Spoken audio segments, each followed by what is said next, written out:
Quando você estuda a vida do patriarca Jó, o patriarca do sofrimento e da dor, você pode aprender muitas lições, muitas coisas.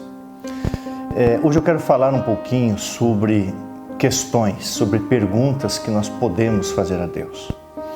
Algumas pessoas afirmam que a gente nunca deveria perguntar por quê, mas para quê. Sabe que essa frase ela é parcialmente verdade, ela não é de todo verdade. Logicamente, Deus tem um propósito em tudo. Romanos 8:28 diz: todas as coisas cooperam para o bem daqueles que amam a Deus. Deus está no controle e sabe tudo. Agora, é errado, enquanto você não tem a compreensão das coisas, você perguntar por quê? Por que isso está acontecendo comigo? Por que eu estou sofrendo? Por quê? Sabe que o grande dilema de Jó, além das perdas materiais, a família, a saúde, Jó perdeu, na sua visão, ele perdeu assim a voz de Deus. O que incomodava Jó era o silêncio de Deus, o aparente silêncio de Deus. Deus não respondia, Deus não se comunicava com ele. E ontem, numa leitura assim muito rápida de Jó, você encontra ali pelo menos 15 vezes em que Jó pergunta para Deus: por que, Senhor? Por quê?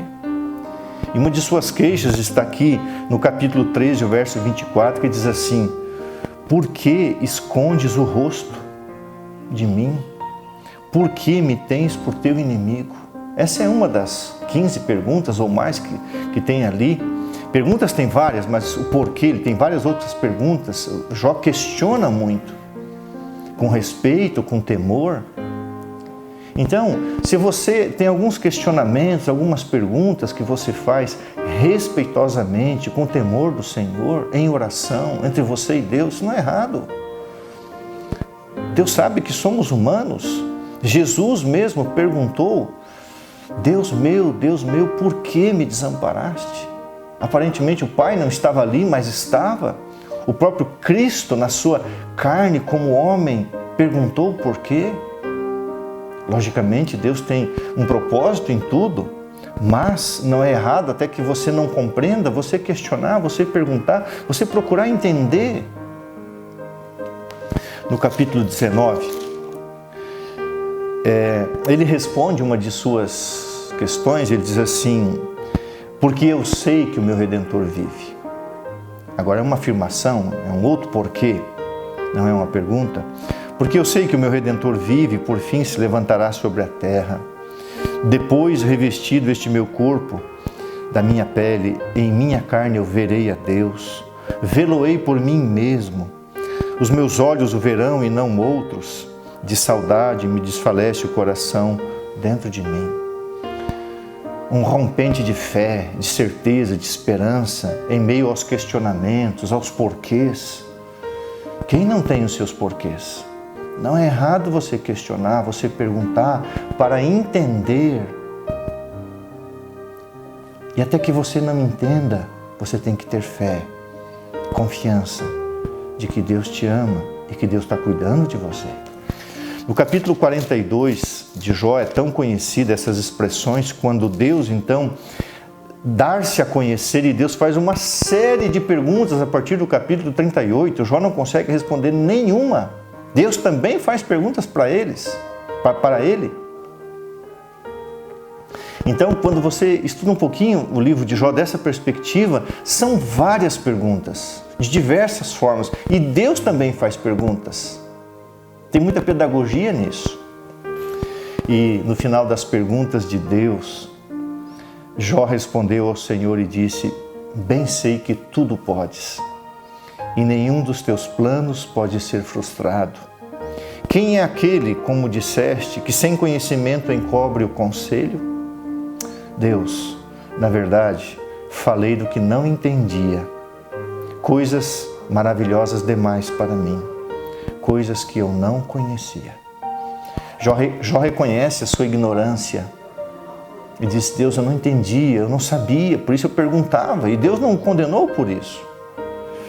Escuta-me, pois, havias dito, e eu falarei, eu te perguntarei e tu me ensinarás.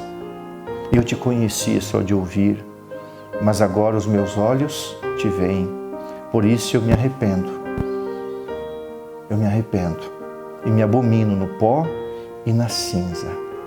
E então Jó passa a orar pelos seus amigos e ao entender, depois da revelação de Deus, que Deus cuidava dele, que Deus tinha um plano naquilo ali, apesar de ser um plano aparentemente injusto, porque ele era um homem justo diante de Deus. Deus muda a sorte de Jó, devolve-lhe tudo em dobro. E Jó é o primeiro livro da Bíblia a ser escrito, foi escrito por Moisés, como um testemunho de que no momento de dor e sofrimento, quando passamos por dilemas e questionamentos e não entendemos o que está acontecendo, a gente deve avançar pela fé, porque um dia nós vamos entender todas as coisas. E o dia que nos for dado entender todas as coisas, nós vamos ver que a mão de Deus estava sobre nós e Deus estava nos guiando. E Deus sempre cuidou e cuidará. E Deus transformará as aparentes perdas e derrotas numa final e grande vitória.